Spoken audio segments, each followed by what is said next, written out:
사랑과 자유, 평온과 감동의 에너지가 함께하는 마음치유책입니다. 오늘 아침에 한 기사를 읽고 너무 감동스러워서 엉엉 울었는데요. 어떤 기사인지 한번 같이 들어보실래요? 지난달 부산의 한 목욕탕에서 두 차례 폭발이 일어나 경찰관과 소방관들이 크게 다치는 일이 있었죠. 한 시민이 이들을 위해 써달라며 매일 폐지를 팔아 조금씩 모은 4만 5천 원을 기부했습니다. 1,000원짜리 37장, 500원짜리 동전 16개.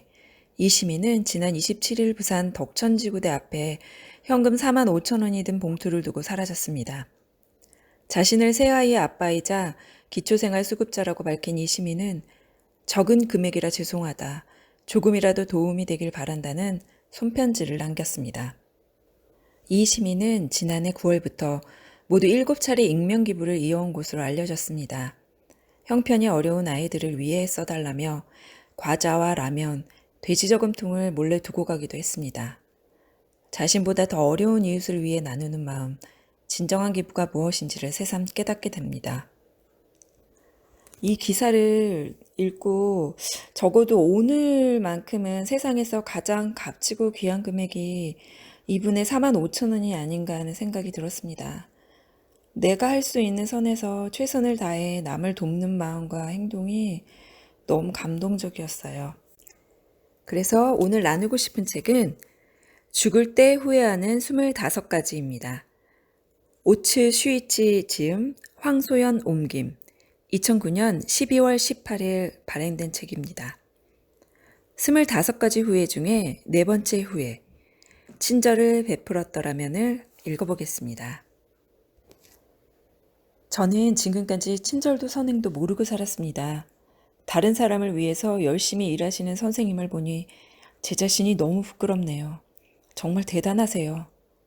환자 B는 이렇게 후회했다.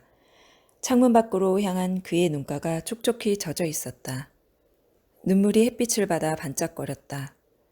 그가 말을 이었다. 저는 성공을 위해 수많은 사람들을 희생양으로 삼았습니다. 쉽게 배반도 했고요. 제 주위에 있던 사람들은 모두 불행했을 거예요. 저는 오직 저만 알고 제 자신만을 위해서 살았습니다.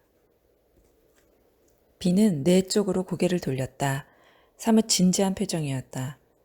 지금은 마음이 변했어요. 선생님이 보시는 제 인상도 다르겠지요? 예전에 저는 정말 지독한 놈이었어요. 믿기질 않아요. 그러시겠죠. 선생님은 예전의 저를 전혀 모르시니까 상상도 못 하실 거예요. 하지만 지금이라도 마음이 바뀌었으니 괜찮지 않을까요? 네? 예전에 어떤 모습이었던 간에 이제라도 친절을 베풀고 싶다는 생각이 들어 남한테 잘한다면 그걸로 충분하지 않을까요? B는 병원 의료진에게 언제나 깍듯이 예의를 갖추었다. 한 사람 한 사람의 이름까지 모두 기억하면서 친절하게 대하고 배려할 줄 아는 사람이었다. 아닙니다. 제가 친절하게 보였다면 그건 제 자신한테 득이 되니까 그런 겁니다.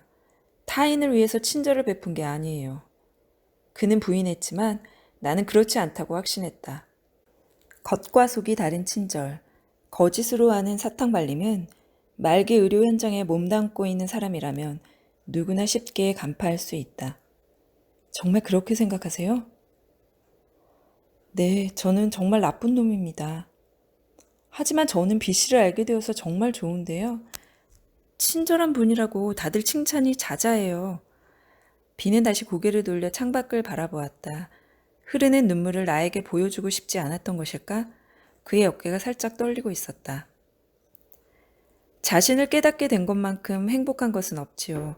평생 자신이 어떤 사람인지도 모르고 눈을 감는 사람도 많으니까요. 나는 환자의 옆모습을 바라보며 나지막이 말을 건넸다. 타인에게 친절을 베푸는 일은 생각보다 훨씬 어렵다. 자신의 순수한 의도와는 달리 도리어 상대의 마음을 아프게 할 수도 있기 때문이다. 특히 말로 따뜻함이나 위로를 전하는 것은 더 어려운 것 같다. 똑같은 말이라도 표정, 목소리, 미묘한 뉘앙스 혹은 말하는 사람에 따라 상대의 반응은 하늘과 땅 차이이기 때문이다.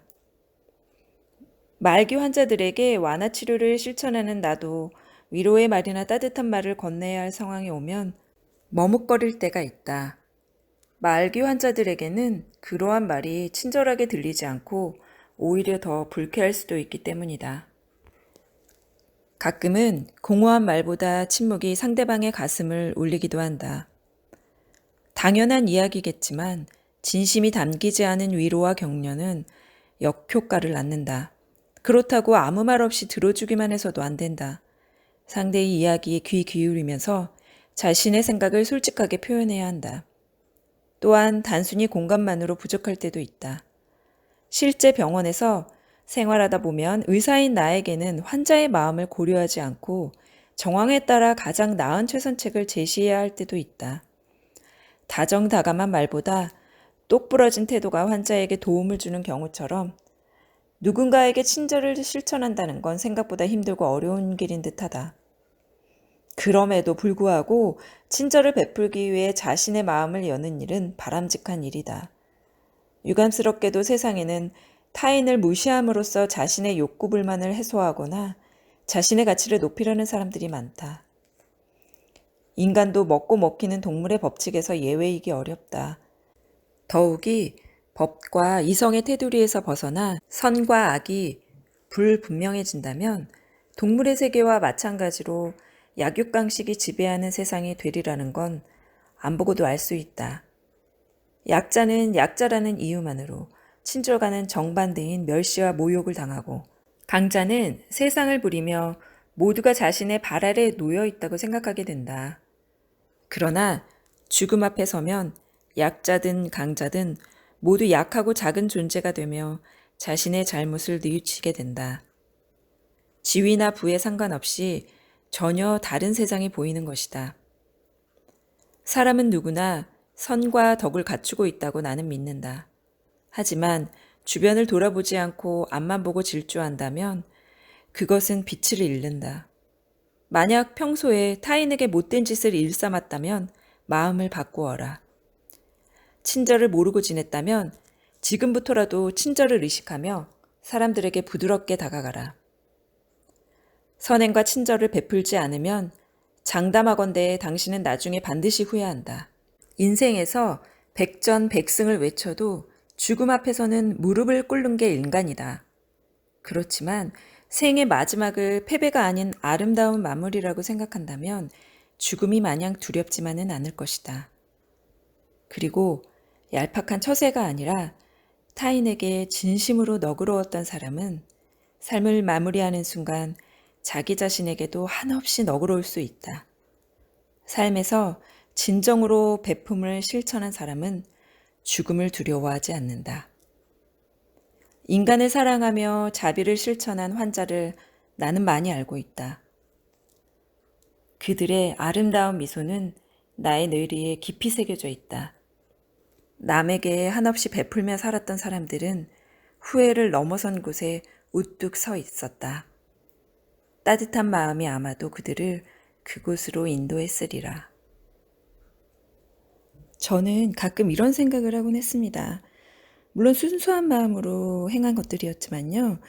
타인에게 보내는 따뜻한 미소, 작은 배려와 친절들이 모두 정립되어서 내가 필요한 순간에 다시 꺼냈을 수 있는 게 아닐까 하고요.